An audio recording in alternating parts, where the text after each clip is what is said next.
du gouvernement a été entendu. Nous avons tous vu qu'il y avait des difficultés, notamment sur l'heure de l'ouverture de bureaux de vote, principalement à Kinshasa et dans d'autres villes. En tout cas, je parle de Kinshasa parce que moi-même, je suis un électeur de Kinshasa. En dehors de cela, nous avons pu circuler dans la ville pour voir. Il y a une bonne dynamique au sein de la population pour voter, mais il y a des difficultés, notamment les difficultés liées justement aux heures d'ouverture. Mais de ce côté, je venais de suivre tout à l'heure le président de la CENI qui dit que ceux qui n'ont pas pu voter aujourd'hui, en tout cas les bureaux qui n'ont pas été ouverts, ils pourront voter demain. Mais lorsque j'étais sur le site, moi-même, j'ai pu m'entretenir avec le président de centre, notamment Joël Hutin, qui m'a dit que la CENI a donné instruction pour que on observe à 11 heures l'ouverture. Donc ça veut dire, lorsqu'un bureau a ouvert à 11 heures, le bureau devra fermer à 22 heures. Et même s'il est 22 heures, et s'il y a encore des listes ou des files des Congolais qui doivent voter, ils doivent s'assurer que tout le monde vote avant qu'ils ne partent. Nous, comme gouvernement, nous pensons que la CENI devrait s'assurer que tous ceux qui n'ont pas encore pu exprimer leur suffrage, mais qui se sont déplacés, puissent être en mesure de le faire.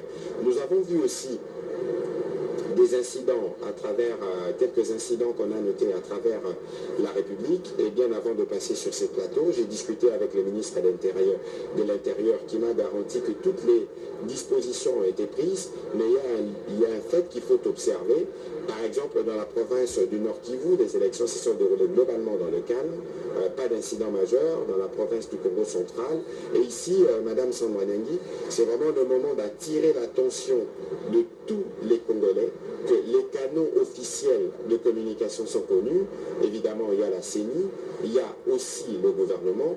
Nous devrons tous nous assurer que nous suivons les bonnes informations qui nous sont données et ne nous fions pas sur ce qui se raconte sur les réseaux sociaux. Les élections s'organisent à travers toute la République démocratique du Congo. La CENI avait initialement prévu d'avoir 75 000 bureaux de vote.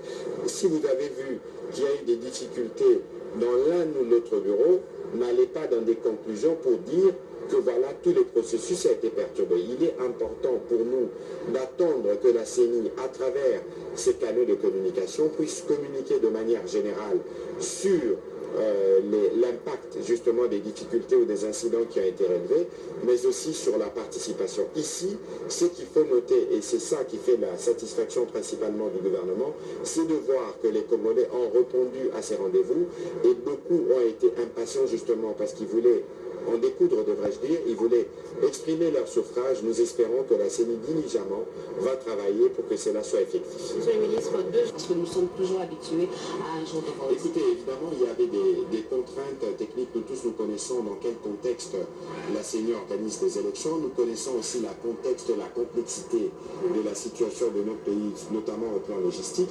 Ici, il y a un principe qui a été dit que le bureau de vote ouvre et opère pendant 11 heures. Il y a une volonté exprimée pour que chaque Congolais qui se déplace vers les urnes puisse être voté.